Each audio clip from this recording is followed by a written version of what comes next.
Good evening, all. Welcome back to another episode of Roleplaying Unlimited Out of Character. I am TragicallyHP, the Dungeon Master, and with me, as always, we have Evil Don as our party leader. Ironically, Evil Don plays the lawful good paladin, Celestial. Right. Don't let the evil moniker throw you. Yeah, I always likened it to the old South Park throwback where the evil versions of themselves had the goatees. So when you're clean shaven, you're just normal Don. Right. Which is never. So. Well, we have a little something different here on our central. Screen with the map of the Van Thamper dungeon. Picking up from where we left off in the last session, your tokens are not currently here, but we can see the 6 dead cultists that once resided in these chambers before your characters entered and so easily slayed them within, I want to say, 2 rounds. I'm also using the GM mode here so you can see some of the extras that we normally don't see in the player mode, like the solid wall spaces between the chambers and the secret door markers and what have you. Also, the ghostly visage of our bugbear Hezra, who was unfortunately not with us again this week, but we had her character ready just in case, and Right. that's just kind of how we play it. It's always a just in case deal.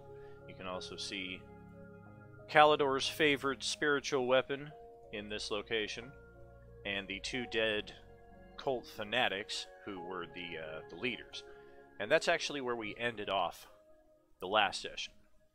Picking up from this most recent session, we're looking into these 2 chambers right here, the left of which was a ritual chamber of some type that had a painting of pit fiends along the ceiling, and just the impression that the characters had going into there was enough to prompt them to back out pretty quickly.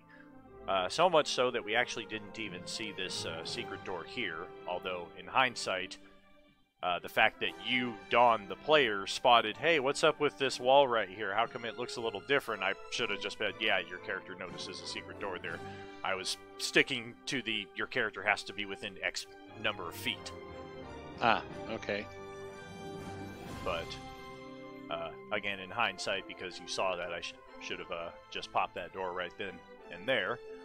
Alas, we did not. We moved into the next chamber over, which was a wardrobe room, and we actually didn't explore this room at all. I think you walked in, identified it for what it was, and just turned about and said, yeah, it's a wardrobe, and we continued on from there. Heading further north, out of the chamber, and west along the sewer passage, basically connecting all the pieces of the dungeon that we had not yet gone through. You know, and that's the thing too, is with the wardrobe and everything, if my character was more of a materialistic mindset, I probably would have checked the wardrobe for boxes or hidden things or this or that, but my character is not that kind of a mindset, and it seems that nobody else in the party really is of that mindset to let's go and loot everything that we can. You know, we looted the obvious stuff, Right. but we didn't really spend a lot of time Very true. searching for the hidden loot. Where, you know, I've been playing these modules for years and years and years, and you know, it's like, hey, you have to check under the bed if you want to get the loot, or Yeah. you know, you have to move this statue 4 inches to the left to get the loot. You know. Some truth to that for sure. That all kind of ties into, I think I was talking about last week, just in the respect and appreciation I've always had for the Forgotten Realms modules going back as far as 2nd edition. Is just the amount of detail that they always put into them for groups of any composition, really. Because any other, well, I wouldn't say any other, but a different group of characters coming through this dungeon, they might have killed a few of the cultists and thought, you know, maybe let's take some of these robes and these devil masks for ourselves and see if we can't pull off a little subterfuge here in the dungeon. And then especially if those same characters came across a wardrobe that contained robes and masks that weren't covered in blood and guts of the recently slain, that's just another avenue that any group could have used to complete this dungeon, rather than just going through and slaying everybody because we're lawful good and they're neutral, lawful, chaotic evil. And Right. this is the deal with this group. Like, we're out to slay evil.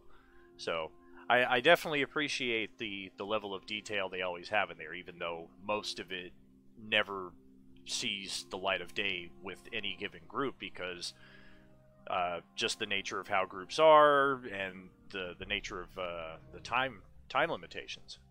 Well, and that's the thing too, is that even if it was brought up to the paladin saying, "Hey, let's dress up in these robes, put on these masks, and do this subterfuge," he would flatly refuse, because it would be like honoring a different god. It would be honoring Bane or Baal or, Miracle, and it's just one of those things where my character would be like, no. Yeah, paladins typically don't go around disguising themselves. They're pretty open about who and what they are and what they represent. Right. Which, I mean, is a good thing and a bad thing, And the other thing too is that, I would really have to have considered if they would have came up with a plan of, hey, since you don't want to dress up like this, what if you act as our prisoner? And Right, then, right. we could lead you around. 50-50 shot that I might go with that. Even though, again, it's lying, it's in a way. The old Wookiee prisoner gag. Oh, yeah.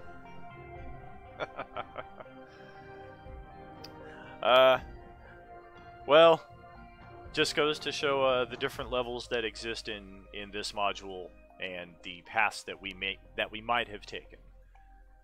In any case, we did proceed further east down this passage here, finding this chamber here, which was, I want to say, the crux of the session night before last, because this red X'd fellow right here, get a little zoom in action on him, and there we go.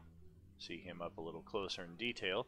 That is the High Overseer of Elturel, Thavius Krieg, and oh gosh, based on the fact that his shadow was obviously casting some kind of fiendish shadow behind him, the party really wasn't listening to anything he had to say pretty much from the get-go. However, our NPC Rhea, who is also a devout follower of Torm, somebody that this Thavius Krieg once paid homage to before turning to the dark side of the devils of the Nine Hells, she still wasn't buying it, even though she clearly saw the shadow that everybody else did. Well, and also, that's when I decided to pop the turn fiends, which is part of the Watcher's Oath. So I used my one divinity again to do that, watched him scurry towards the back of the wall, which cinched it 100%, including the fact that I used the divine sight, So that combination there, it just, hands down, I had no problems with taking this demon out. Oh yeah, and we also had Grulok and Kalidor throwing in some attacks against him as well, but he was pretty much defenseless. I don't even know that he ever got to his turn in the initiative to throw any kind of attack. I think he dodged from the get-go because of the turning attempt, and then he bumped into this golden shield that was on the wall, which is a whole other plot in and of itself that we soon came to discover as it telepathically spoke with a deep voice like this. That the nature of that it was a celestial being trapped within this object, and it was seeking a way out. And who are all of you? What is your purpose here? What is it that you seek? and most in the party were smelling a rat pretty much from the get-go on that. Right.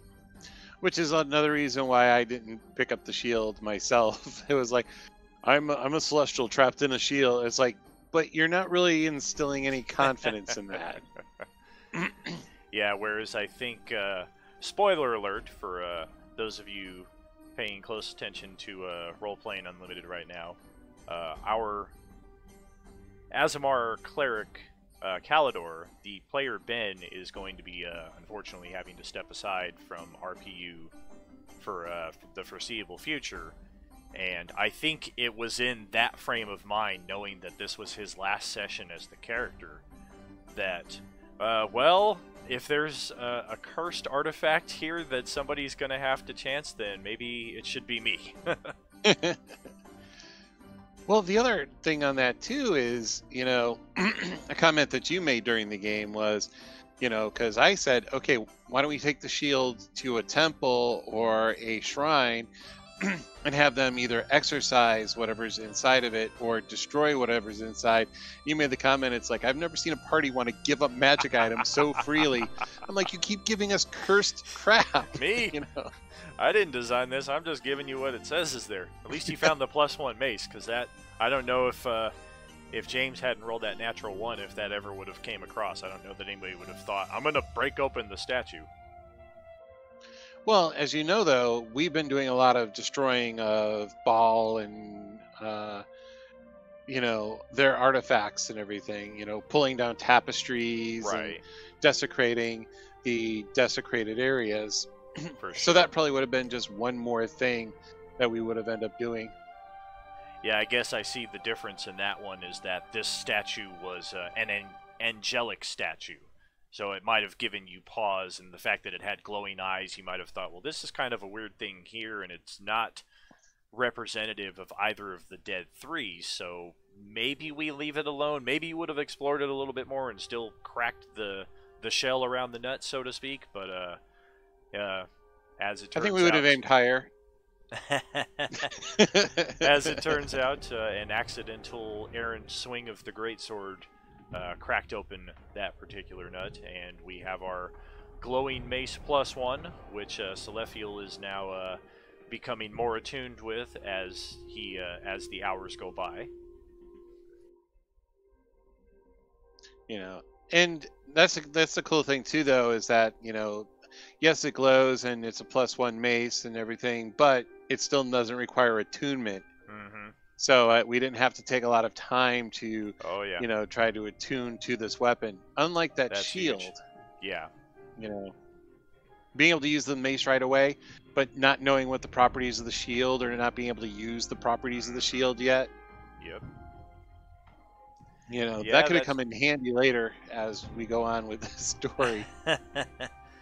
Yeah, especially given that when next we play, which will actually be week after this next one, the last week of May, when next we return, it will have been 5 weeks out of game since the last long rest that these characters have taken. So it's been a very long day out of game for these characters. So even the most basic of tasks, like I need to find an hour to attune to this item, or an hour to get a short rest. They've already used up both short rests in the time span, and they tried to take a long rest, which didn't end up going their way, which we'll cover when we get to that point later on.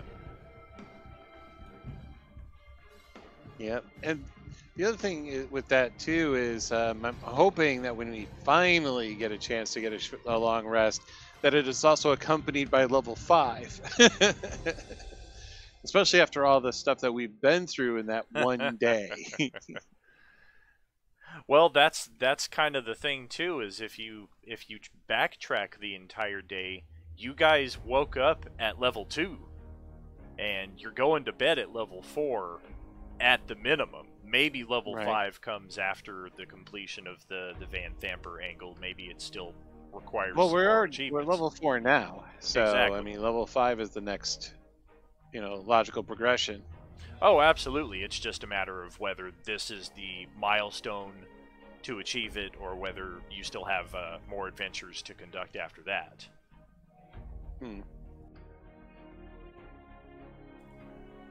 So continuing on just to... out of Oh, go ahead.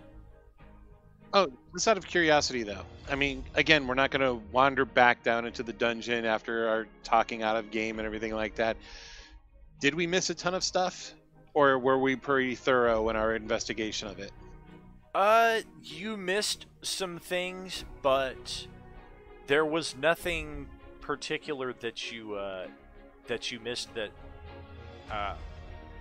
basically you saw everything, but a lot of things you chose not to interact with or pick up, especially on the villa level. Almost immediately from the get-go, when you walked in there and you were seeing the vases on the shelves, and the next room with the gallery, and all the fancy things that were upstairs in the second level of the villa as well.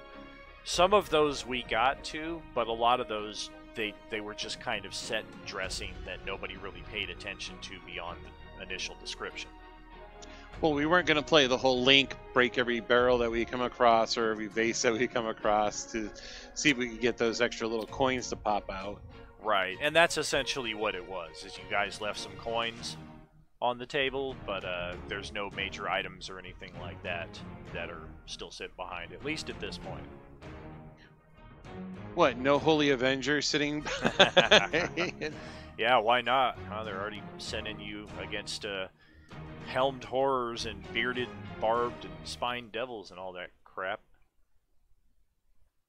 We passed by here, and we found, or rediscovered rather, the secret door here that we had actually already opened from the other side. You can see here the dead body of Duke Thalamra Van Thamper, who we took out last session, in addition to the most powerful devil in the dungeon, who you can see its ghostly visage right here. Sometimes I delete the token, sometimes I leave them there just in case. More dead cultists, little secret passage. This is what led up to the stables where Celestial found himself a foot away from a giant pile of manure. That was a lot of fun. Not as much as you would think, but you know, it was. I wouldn't say flavorful because that would just be a horrible thing to add when manure is staring you in the face. But you know, it added, you know, the detail. You know, again, that's what these modules and these adventures are known for, is their detail. Yeah, for sure. And in that same, a similar vein of manure, considering that our characters spent the last month in the sewer/dungeon here, this particular path here is where all of the sewage was channeled out. So every time they were progressing through this entire sewer here, you can see how all of it just kind of funnels to that one point all the way around.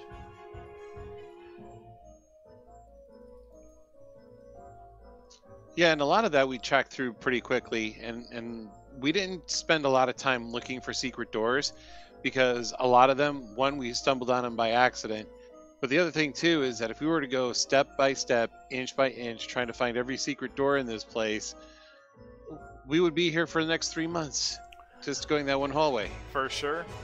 The plus side is I mean, you can see here, at least in GM mode, most of the secret doors we were able to discover passively with Kalidor and Jonghoon's perception. That is one thing this group will be lacking on, is a good passive perception, because I think it goes from a 4 to a 2 as the second best in the party. So our passive perception just became a 12, which was still good enough for this entire dungeon. You could have found anything hidden with a passive perception of 12. But as the adventure progresses, if that remains our highest score and it only progresses to a 13, 14, 15 by campaign end, then that might not be so good for passive discovery. Well, have you come up with a plan on what's going to happen after Ben leaves our campaign for a bit? I have been in contact with one of our Role-Playing Unlimited players, and he is game to rejoin us. It looks like it will be a number of weeks before that happens, so we're going to have an interesting character introduction, I believe, because if my timeline understanding is correct, we're going to be in a different place entirely when we meet this new character. So that might be interesting. As long as he does not smell of evil. Oh, look, he's playing a tiefling. But yeah, I think first week of July, second week of July, something like that. So we're going to have a decent number of weeks where it's a party of 5, not the TV show, Baldur's Gate version. Well, and also, just to clarify for people, Ben is playing the cleric, the guy with all the healing spells. And again, we'll show you what happened when we're out of healing spells coming up. And I have a special song for that, too. Oh, boy. All right, then. I can't wait to hear it. And as we finished our circle of the sewer passage here, we finally came back to the first door, actually, that we discovered almost a month ago. But we opted to go the northern passage because that's where these two cultists were first spotted after we exited from the wine cellar here. So even though we kind of went to the ends of both passages just to see what was there, the group opted to go north, and so it was that this prison right here was actually the final area that we explored, which probably was for the best because would have been a pain in the butt to tug around these two prisoners for the entirety of the dungeon. It was for the best that you found them after you had killed everybody else that was already in here. There was a bearded devil, I want to say, that was the prison master. Yes, and for the guard. Yeah, the bearded devil was pretty reliable, got off a few good hits, but even by that point, when we had Jim as Jong-hoon, he had to leave the game. We were down to a party of 4 at that point. Even with 4 players, it was a pretty one-sided battle in that respect. Yeah, well, that's because we did use the tactics again of flanking. That's a very important tactic, especially when you have melee fighters, and us trying to get our hits in. Just having that advantage really helped out. But the fact that he had 2 attacks per round, he had the beard attack and the poison and etc. and so on, and we everybody made the save against. we did make the save, but if we didn't make the save, I mean, no one really has any poison defense in our group yet. Very true, very true. After slaying the bearded devil, we found 2 prisoners, one of which is still here on the map, the female noble who took some offense at Celestial's presumption that any prisoners kept in here would likely be commoners, and she just took great offense at anything anybody had to say, really, except comments in the vein of, "We're here to rescue you, and here's the door." And pretty much as soon as that happened, as soon as we made our way to the next level, she was gone. Hence the reason why her token did not move up to the next level with everybody else, and it's just, might as well, whee! And now she's gone. And that's...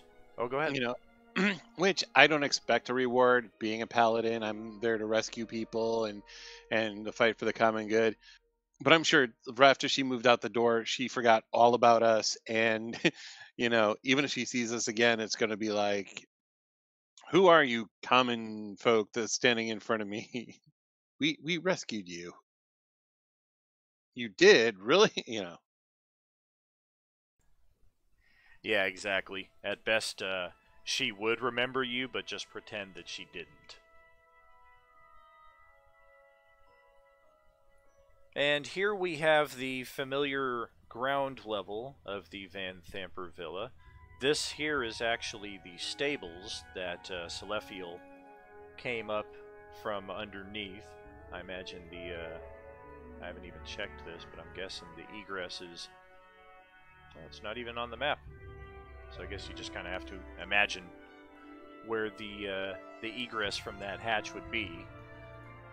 I thought it would have been interesting if your characters had discovered the stable before ever even entering the grounds, or if somehow somebody had snuck over the wall and found that secret hatch entry and you guys just immediately went into the dungeon without alerting the guards. But that's another tale for a different group, of which Denshar is probably the party leader. As it was... I think Denshar probably would have gone through, though, just to murder everybody. Just at that point, he would have just murdered everybody. Yes, but with sneak advantage on all attacks. Exactly. How else? So we have here again the familiar first level of the Van Thamper Villa. These are the stairs that took us down to the basement. And here is the kitchen where we first met everybody's favorite Tristan, Sniper Chops. He's a pretty cool cat, but he's getting very fat because people keep giving him food.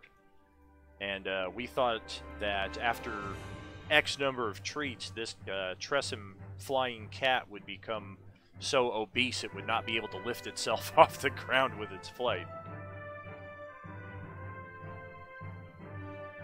That'll be interesting. I think we fed it like 4 times, before, and again, it's still one day. Yeah, so exactly. We fed this cat 4 times in one day.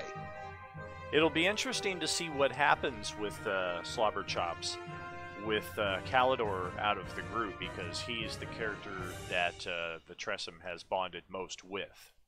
But Hezra is the only one that's able to speak to the cat, and I think she'll be back for our next session, so it'll be interesting to see what development occurs in that respect.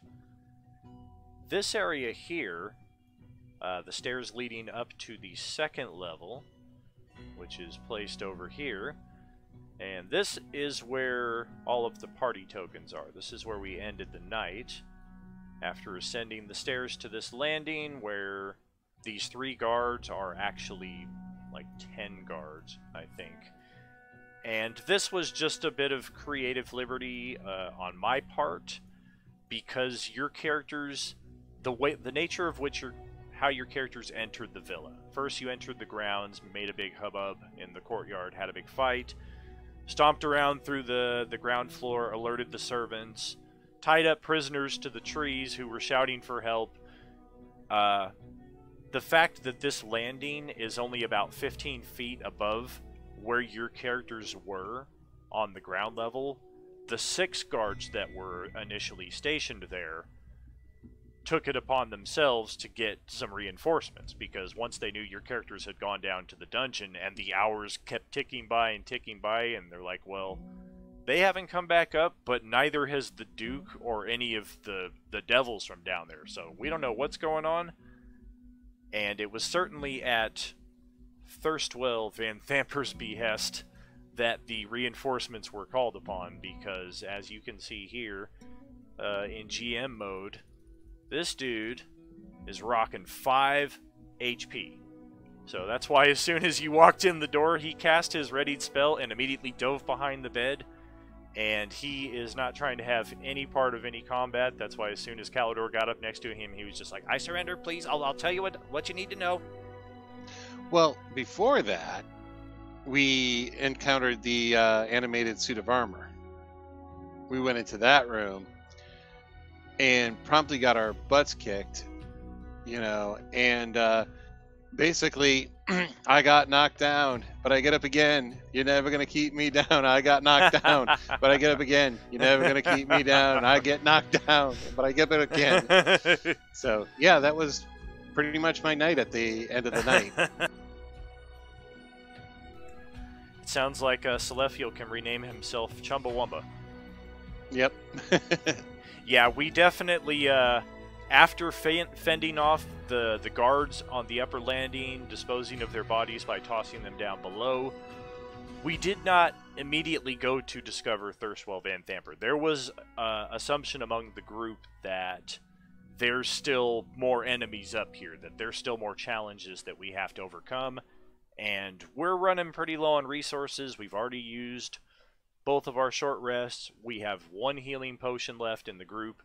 So after the reinforcement guards came out of the powder room here, that was our natural next direction of exploration, which we discovered some treasure chests, some cosmetics, and the Duke's private suite. And this is where we decided that we were going to attempt to take a long rest, which after a quarter of an hour we rapidly discovered is not going to be possible, because the fiendish spirits that dwell in this place, that have attached their infernal nature to the walls of this place, whatever the case may be, it's not allowing you guys to get any kind of long rest. About an hour-long short rest seems to be about the max you would be able to accomplish. But again, we used up the 2 short rests that we were allowed to use, so therefore exactly. That was even out of the question. Yeah. And then we hit the well done trap. Yep, that's after it was in our exploration from there, because okay, we can't get a rest. Maybe somewhere in these areas we might find some more healing potions, which we actually did. In the cosmetic chests, we found 2 vials that contained healing potions, and promptly divided those up among the group in addition to the one that we still had. And that gave us a little bit more fighting power, so that when we came into the study here and the Helmed Horror was activated, that thing definitely put a walloping on Celestial time and again, because he was the first one to enter the room. You were primary target. So it kept hitting you, and then Ben kept bringing you up, so it kept going back for you because, well, didn't I just drop this guy? All right, I'll drop him again. Well, what ended up happening, though, is that we didn't find the healing potions until after this combat. So, Ben used up all of his healing spells. We had no healing spells left out of anybody in our group. I used my Channel Divinity, so I couldn't get myself another spell back. So that's when we were scrounging around for the healing potions, and promptly in the very next room, the imp took away all of the hit points that the healing potions have given me. Right. The horror definitely proved to be the most challenging opponent so far in the campaign, especially with its spell resistances. Nadir, Justin's character, he was completely useless because I'm not going to give away all the secrets of the Helmed Horror just in case we encounter it again. Anybody that got a monster manual, though, can go frickin' read it themselves. But the very spell that Justin was casting upon it was one of a limited number of spells that it is just immune to. So when Justin changed it up and he said, I'm going to use a different element on it, I'm like, it's still the same spell. So I'm glad he missed with that second attack, so it didn't even become a point of contention. But that was a bummer that he blasted the thing with a natural 20, and it was like, yeah, it's immune to that spell. And then he tries the chill touch to do necrotic damage. Oh, it's actually immune to necrotic damage. Crap! Yep. Well, and we're going to probably run into the same type of thing, especially when we go down to Hell. So if we bring in another spellcaster, a lot of these demons and devils and everything like that are all immune, resistant, or advantage against, spells. So which means that we're gonna have to beat them down with whatever we can. Well, again, our casters are trying to power them, but Flame Bolt not going to work against the Fiend. I can almost tell you. For sure. Absolutely. And most of those fiends have cold resistance too, so your natural inclination. Oh, it's a fire thing. I'm going to throw an ice spell at it. Nope, sorry. Right. Well, and then again, we also have to look in the fact that they are fiends, so necrotic would probably be listed off the table. So one of the few resources would be to hit them with would be like an acid and or a radiant damage. Oh, for sure. Radiant's going to be your bread and butter, especially if you're in hell. Yeah, and that's where the paladin comes in, because eventually I'm going to get radiant damage on every swing. Nice. It was a hard fought battle with the Helmed Horror, and I think it definitely required the expenditure of the rest of the cleric's healing spells just to get you back up so that we could find healing potions to make it to these next rooms. And the rightmost room here was Mortlock's room, the first of the Van Thamper brothers that we met about a month ago in game, and it was actually him who helped your companions capture Amric, whose chamber this is. And Amric also had a healing potion inside of his chest, which I think was another much needed resource for the companions. And finally, we investigated the room with Thirstwell Van Thamper, who, again, cast his one spell. There was an imp hiding in the fireplace here that did come out and sting Celephiel right in the doorway, or right on the other side of the doorway after he came in.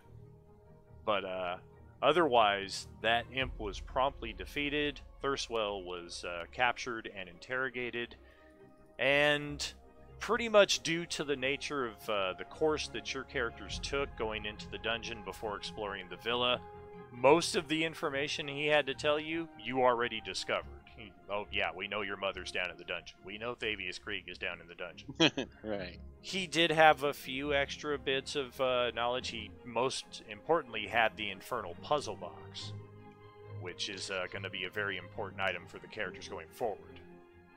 And he also confirmed a lot of things, especially, when we had someone with us who we just murdered her friend, quote unquote, in front of her, with all this evidence that he was a demon, but he was actually human, so that's where, way back when, where my character had that little crisis of faith going, did I just execute an innocent because my information was incorrect? But it's like, and then eventually I said, no, all my stuff is right.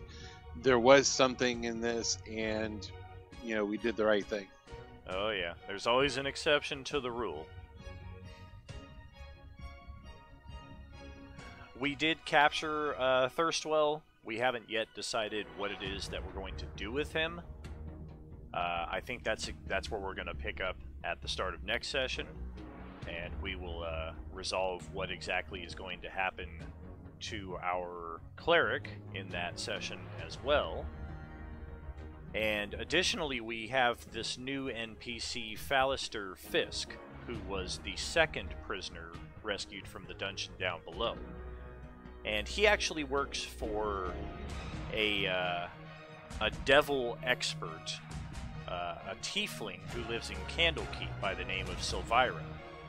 And it was she who has been investigating devil activity in Elturel and Baldur's Gate for a number of months now.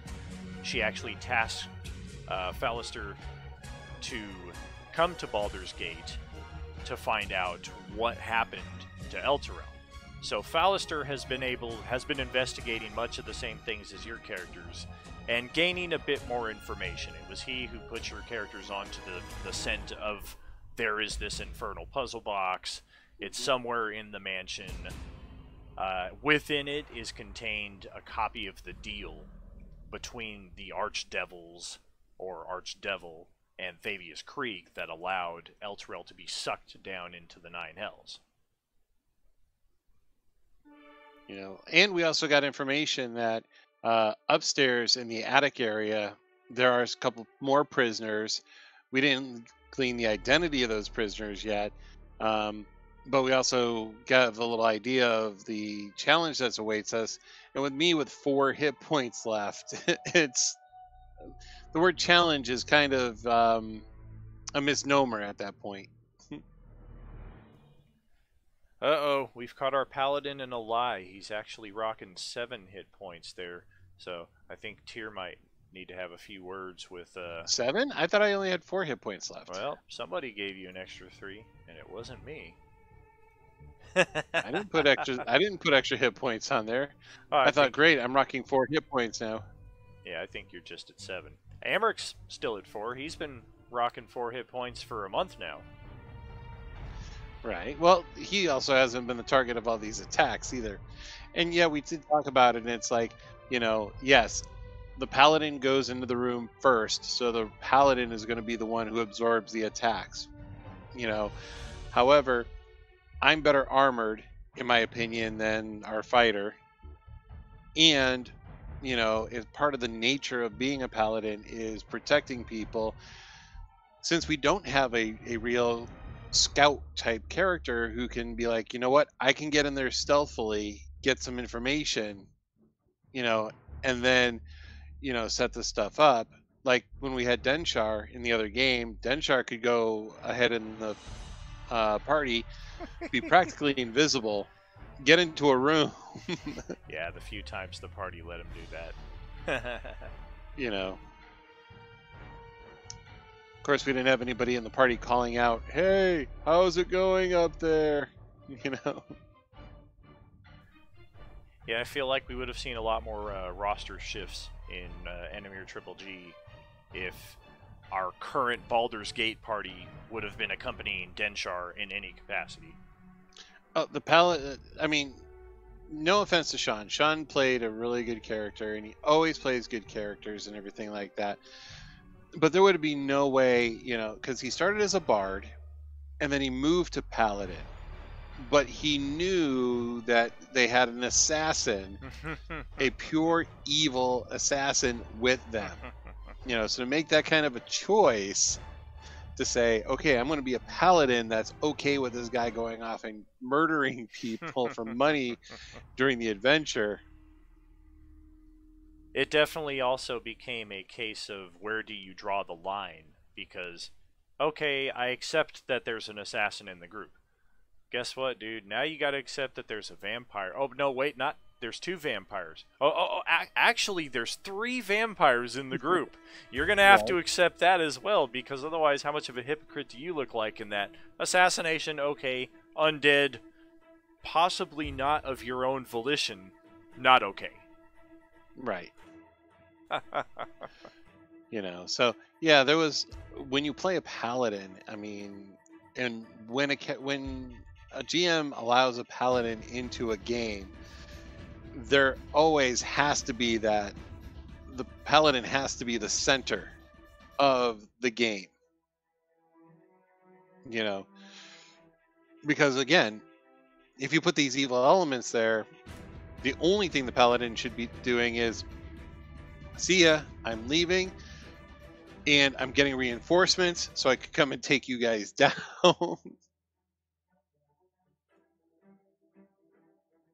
But it's like also the justification because in the Watcher code, you know, never deal with fiends and never, you know, make a company demon. You know, basically you are anti-demon, and we have a tiefling in our group, but our tiefling has shown to do celestial magic. You know, Right. and as part of the whole backstory is that, you know, we knew each other for quite a while, so I knew that he had this good tendency to him. They've made it very difficult to be so black and white with your responses in D&D anymore. It's no longer, oh, it's a drow, it's evil, kill it. Well, maybe not so much so. It's an orc. Oh, well, maybe it's an ally. Yep. Considering we have, you know, we have a couple of half orcs, we've got, you know, a bugbear, we've got, I mean, normally all these evil type creatures, and then you have a pair of Azamars who are just, you know, the good Azamars, not the evil version of the Azamar. Yeah, it's funny how it ended up that way too, because that's 2 campaigns in a row where we did a triple-double, where we had 3 races, 2 players apiece playing them. I want to say in Triple G we had, what was it, 2 Sverfniblins, 2 Dragonborn, and 2 Tieflings. And then here in Baldur's Gate, we've got 2 Azamar, 2 Half-Orcs, and a Bugbear, and then the other 2 are the same race, right? Yeah, 2 Half-Orcs. Yep. 2 Half-Orcs, 2 Azamars, and man, I'm drawing a blank on 2 of our characters. Sorry. I think we only have the one bugbear though. Right, we only have the one Bugbear. Maybe, okay, so maybe it's a double. Maybe I'm just exaggerating. Yeah, well, 2 Azamars. We have 2 half orcs, and the bugbear. That's 5 of us. And then the tiefling. That's And then what the tiefling. That's what it was. Is I think Justin or Kyla might have had a different initial character concept that was the original triple double, but one of them changed it, so now we just have a double double and 2 singles. Right. A double double with cheese. Sounds like an In-N-Out order. Right. Maybe sponsorship? Oh, never mind. That Hey, look, a coupon just came for... Okay. That is going to conclude this segment of this week's RPU OOC recap of the Baldur's Gate Descent into Avernus. We're going to take a brief intermission here, and I'm going to try to channel my inner Fair Dutas scholar, and we're going to delve into the second segment of the Enemier Historia. So stay tuned, be back in 5 minutes or so.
Welcome back, Roleplaying Unlimited.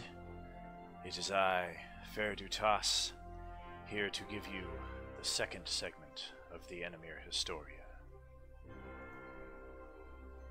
When last we saw, it was the year 67, and the Danamar territory's capital of Purani had been built in only 12 years. For the next 100+ years, there is not anything of historical note from my archives. It is not until the year 200 that the great temple of Naya is founded in the southern states of Ukor, a descendant of Uthgar named Erudir, becoming the religion's first recognized high priest. At the command of his goddess, Erudir focuses the temple on the rule of law and order by fear and threat of vengeance. Nayans become grim, stern figures seeking opportunity to instill their brand of justice wherever possible. By the year 204, in the southern states of Ukor, a mystic named Erukas is crucified by the Church of Naya for claiming to be sent to Alaram by a god whose authority was far greater than that of Naya. When word spreads of the event, High Priest Erudir publicly expresses remorse and misunderstanding, while secretly enjoying the privilege his station provides him.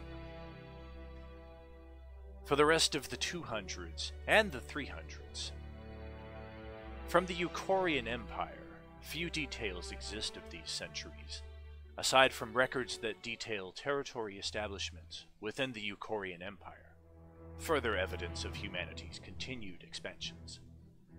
Elven and Dwarven interactions with the Empire also seem to be non-existent, though the Halfling race has become friendly with humans, especially the Danamari, with whom they share many lands in the eastern Alaram regions. Halflings become renowned for their connection with the soil, as well as their culinary skills, and a new breed of human halfling known as the Eliar enter the Historia in this era. Curiously, despite their shared heritage of human and halfling, the Eliar by and large find more kinship with elves than any other race, a trend that continues to this day. As exploration north and westward becomes more common in this age, many hundred Eliar make their way to the southern realms of what will eventually become the Kingdom of Bados, finding a primeval connection with the forests there. Gnome histories from within the regions south of the Eliar detail a narrowly averted extinction-level event initiated by our fallacies pertaining to combustible elements and interplanar connections. Further research required. The gnome histories make sparse appearances in the Enemier Historia, and most of them detail only the most monumental events from their viewpoints.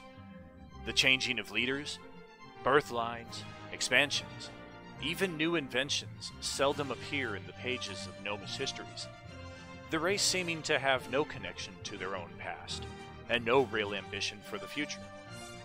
This writer proclaims the gnomish race to be the very definition of living in the moment, and I write this with all compliments. The Melima, much like the elves and dwarves, returned to their native lands in the wake of the human expansion age, focusing the efforts of their entire race on the mystery of the magical barriers, and discovering little. I am parched. One moment, please.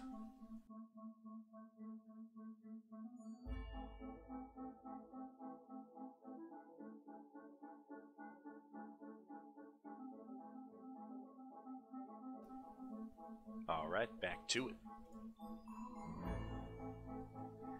In the year 421, the country of Bados is founded when the famous explorer Runico sets sail west from Ukor and discovers the fertile and mostly unoccupied peninsula, though the fact that gnomes, elves, and Eliar are already living there debunks Runico's claims of being the first.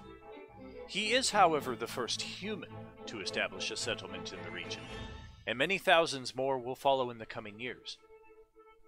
Initially, Bados is a country of low morals and lazy values, as the settlers who make their way here are criminals, seeking escape from Euchorian law. By year 431, the Badosi Civil War begins between coalitions of criminals and the newly established hierarchy of Badosi nobility.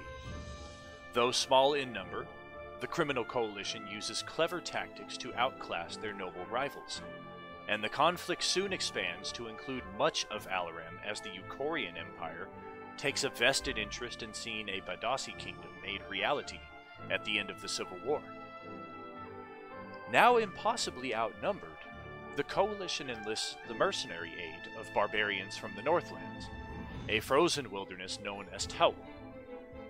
The Taulite barbarians earned the coalition a few key victories in the Badosi Civil War, but the conflict is quickly quashed once the Euchorian Empire has enough soldiers in Bados. The coalition crumbles, and its criminals are tried and executed. The Taulite barbarians fight on and off again for years, not seeming to understand that the war has ended. But the kingdom of Bados is at last formed in the autumn of this year, with King Horshuk, her first ruler. By year 499, the Badosi capital of Isis is completed after 60 years of construction. So beautiful and unique is the city at the time of its completion that it becomes the most desired location to live by most citizens of the Euchorian Empire. The completion of the even more extraordinary and wondrous sea view to the south in year 500 leads to a mass migration west to Bados. Thousands of wealthy individuals, and thousands more looking for new lives, all make new homes in Bados. The unique blend of all these different cultures makes Bados the most diverse country in Alaram. Following the Badosi Civil War and decades of new sophisticated ideals, Bados changes her identity from one of filthy criminals to the apex of art and culture.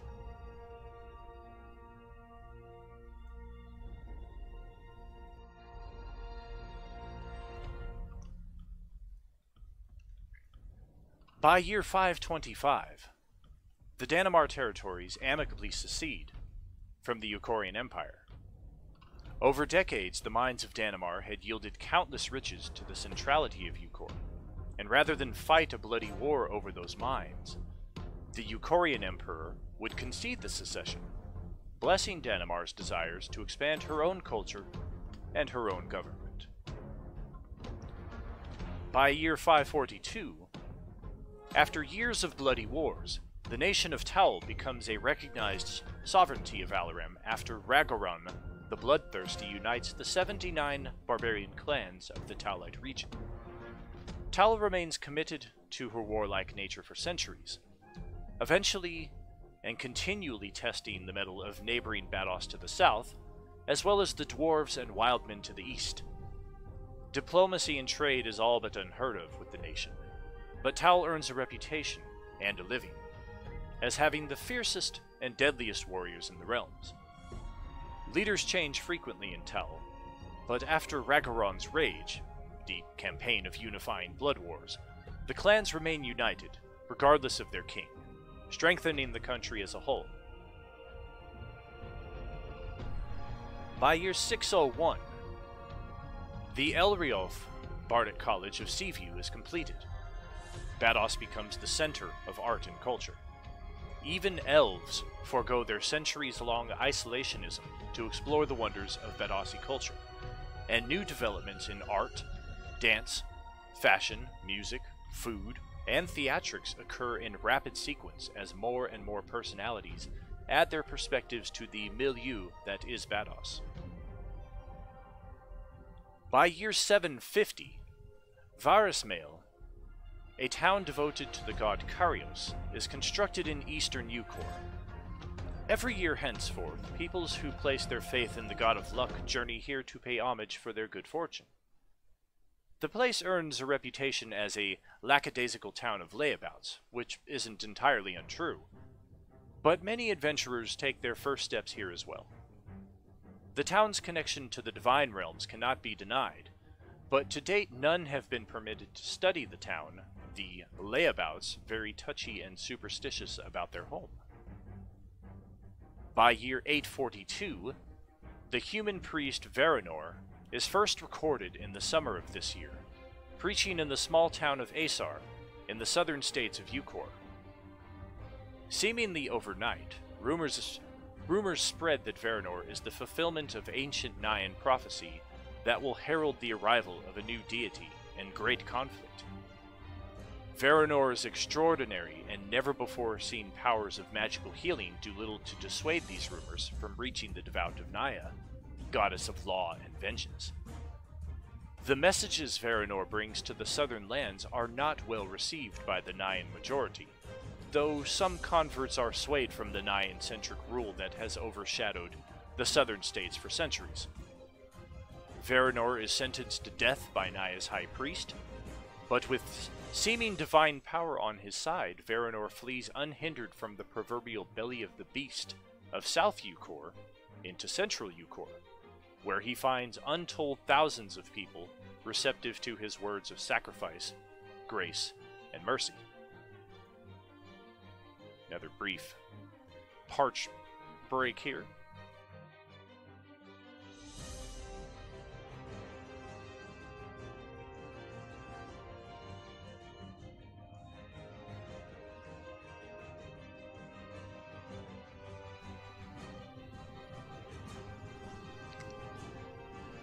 By year 844, after 2 years of fleeing Naian renegades from southern Ukor, Veranor is finally captured at a small campsite in central Ukor and taken back south and crucified for his crimes against the Naians. Coincidentally, this campsite will be the future location of Carthal's Inn. The crucifixion of Veranor sends sparks that ignite the First Continental War between the Naians of southern Ukor and the now faithful of Veranor in the north. South Ukor becomes Interius and allies itself with the barbaric and mostly forgotten Taulites to the far northwest. In the extraplanar realms, the martyr Veranor is elevated to godhood for his sacrifice in dedicating his life to the tenets that he now represents in the divine pantheon. For the next several centuries, only those clerics who pay homage to Veranor will have access to the most potent divine restorations, including the ability to restore life. This elevation to godhood only intensifies Naya's hatred for Veranor and the entity that commands even the gods themselves. By year 845, for months, Ukor is torn asunder between the incessant brutality of the Taulite and Interi forces. With only Ukor city standing before all is lost, a man named Varn, rumored to be the avatar of Veranor, arrives from the north, leading an army of dwarves and psionic warriors from that region. In a spectacular turnaround of fortune, this siege of Ukor is broken by the alliance of dwarves and the men who call themselves Izarians. The faithful of Naya, as well as the bloodthirsty Taulites, scatter after their rout, but so too would they eventually reform, sporadically continuing the holy war with Ukor for another 200 years. By 850, a traveler named Illern discovers a massive freshwater lake in Interius where, according to his map, he should have been traveling through the desert. Upon this discovery, the Naians instantly detest this body of water, naming it Lake Erukas after the blasphemer of centuries past. Rumored to be the location where Veranor's body was left for the birds after his crucifixion, the Naians seemingly prove the truth of these rumors by attempting to use epic magic to poison the lake. Despite their best attempts, the waters of Erukas remain the freshest source of water and fish on the continent. By year 940, Carthal's Inn is founded in central Ukor. Over time, this location will become the most renowned inn in all of Alaran, famous for her 9 different brews of ale, as well as her potato pies, though most make the journey here to visit the site where Veranor is said to have been captured.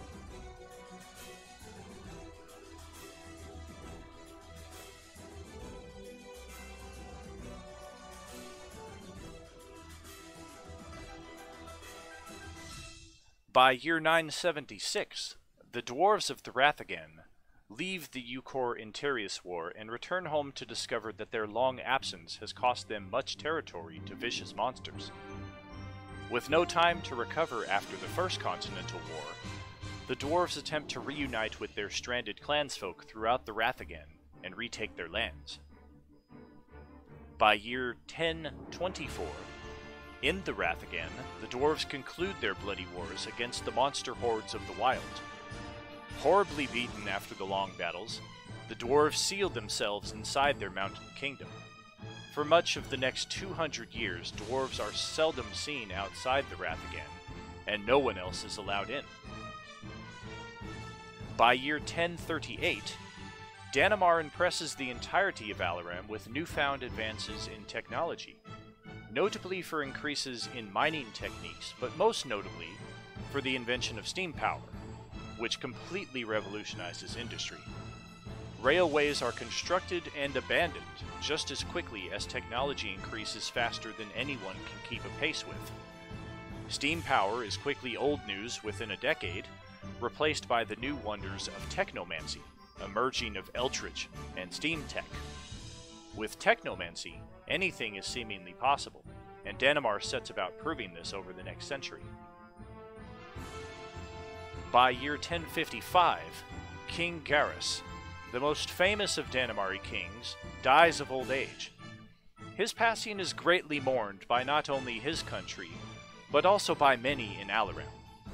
His rule is of course marked by notable technological advances, but also for alliances with the Everhome Elves, as well as the general prosperity everyone in Danamar enjoyed during his reign as king. By year 1065, High Priest Yoren of Interius renounces his allegiance to Naya. This move marks the first time in over 800 years that the High Priest of the Theocracy is not loyal to the goddess of vengeance and law. As Yoren relocates his home to the Eastern lands, this causes a schism between Western and Eastern Interius, as both the High Wizard Tutaris and the High Priest make plans for new ways of life in Interius. Western Interius remains true to Naya, while Eastern Interius begins to show fealty to Lorak, the god of nobility and artisans, and, to much surprise, Varanor, god of healing. By year 1066, the First Continental War finally concludes, with no side being declared a winner. Interius and Ukor draw their borders in accordance with the magical barriers, and the soldiers of the different armies go home to their respective lands. The independent states of Izar are also founded in this year, a coalition of 5 states located in the far northern lands of Alaram. Because of their unhindered assistance in the lengthy war, Ukor becomes a strong and fast friend of the new country, aiding them tremendously over the next 100 years as the country continues to expand from their nomadic roots. The Izarians are naturally gifted with psionic magics, and their unarmed fighting traditions are respected with many monk monasteries throughout the north.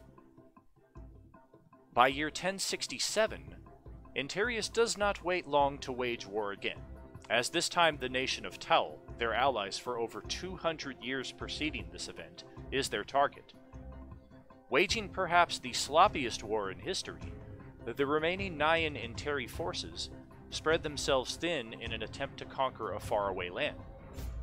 More time is spent in transit to the destinations of war than is actually spent fighting, and Taul, fighting in her homeland, will eventually send the Interi back home again.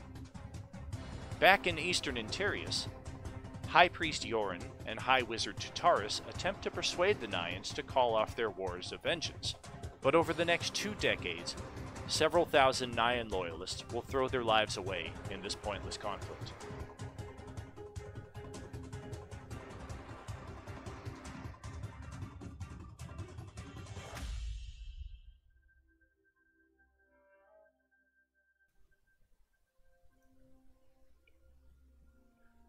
By the year 1079, once again, Danamar mourns the passing of a great leader in King Pelador. Like Garrus before him, Pelidor's reign brought remarkable advances of technology and continued prosperity for the entire kingdom.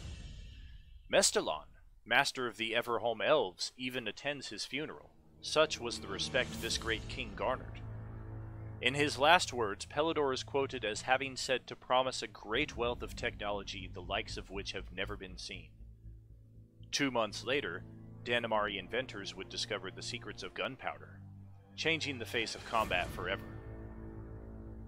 By year 1085, the School of Sorcery is built in Interius by Grand Master Wizard Tutaris. At age 95, the human wizard and co-ruler of Interius makes a name for himself by demonstrating a secret path to overcoming the magical barriers, and claiming to be able to teach his students the same. In year 1098, Interius finally admits defeat and ends the vengeance war against Tal. By year 1120, after decades of stagnation and a crippled economy following the First Continental War, Eastern Interius attempts to solve its problems the only way it knows how. As Western Interius recovers from the bloody conflicts against the Taulites, Eastern Interius declares war on quiet Dannemar. The Interior invade the southern borders of their enemy, gaining access to rich gold and obsidian mines that are plentiful in the land. With new leaders and new ideas, Interius is more tactically minded in this conflict, choosing stealth and precision over brutality and overwhelming magic assaults. By 1125, gaining no ground on attempting to re-ally themselves with Eastern Interius, Western Interius stops sending representatives to government house meetings. While not officially declared a separation, in the eyes of many this shows a definite division between the splintering country. On some maps, the western reaches of Interius are now called La Rule. In year 1126, in the untamed north of Eucor, on an exploration campaign with a small band of friends, Sir Tego of Eucor is caught between two forces of quarreling goblins. Vastly outnumbered, Tego's band is nearly annihilated before the knight leads them in a heroic last stand against the goblin hordes. His fantastic success earns him the barony of the new Eucorian expanse, which over the years will eventually include towns Mylar and Kessian, as well as Fort Nolan.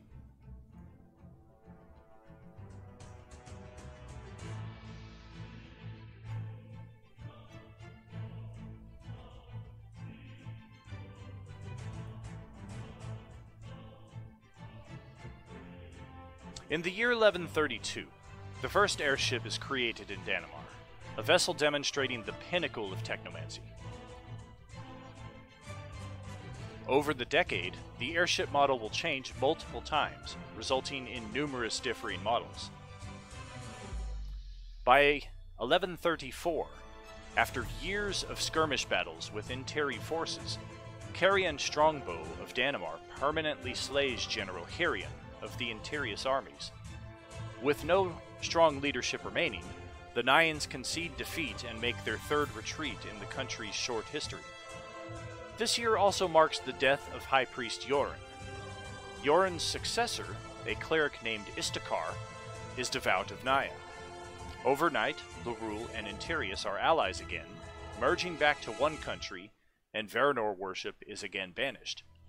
High Wizard Tutaris resigns from his position as ruler to teach full-time at the School of Sorcery.